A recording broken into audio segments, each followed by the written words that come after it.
पुराना किला था, जिसे सब भूल भुलैया किला कहते थे। लोग कहते थे कि उस किले में एक खजाना छिपा है, लेकिन जो भी उसे ढूंढने गया वो कभी वापस नहीं आया।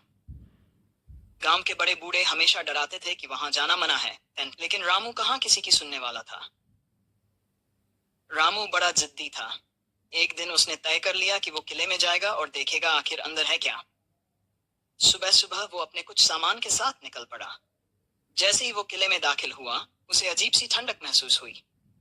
अंदर अंधेरा और सन्नाटा था। हर कदम पर उसे ऐसा लग रहा था कि कोई उसे देख रहा है। थोड़ा अंदर जाने पर रामू को एक पुराना कागज दिखा। पास जाकर देखा तो वो एक नक्शा था। उस पर लिखा था, खजाने तक पहुंचने का रास्ता, लेकिन याद रखना ये सिर्फ बहादुरों के लिए है। रामू मुस्कुराया और बोला, तो ये मेरे लिए ही है। नक्शे को पकड़कर वो आगे बढ़ने लगा। रास्ते में अजीब अजीब आवाजें आ रही थीं। कभी दीवारों से कुछ गिरता तो कभी तेज हवा चलती। लेकिन रामू डरा नहीं।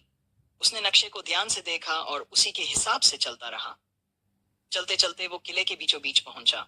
वहां एक बड़ा सा दरवाजा था, जिस पर सांप सांप जैसे निशान बने हुए थे। रामू ने दरवाजे को खोलने की कोशिश की, लेकिन वो टस से मस नहीं हुआ। तभी उसे नक्शे पर दिए गए संकेत याद आए। उसने दरवाजे के निशानों को सही से दबाया और दरवाजा धीरे धीरे खुल गया। अंदर पहुंचते ही रामू की आंखें चमक उठी। पूरा कमरा सोने और हीरों से भरा हुआ था। लेकिन तभी एक भारी आवाज आई, यहाँ क्यों आए हो? खजाने के लिए या कुछ और? रामू ने डरते हुए जवाब दिया, मैं सच्चाई जानने आया हूँ, खजाना मेरा मकसद नहीं है।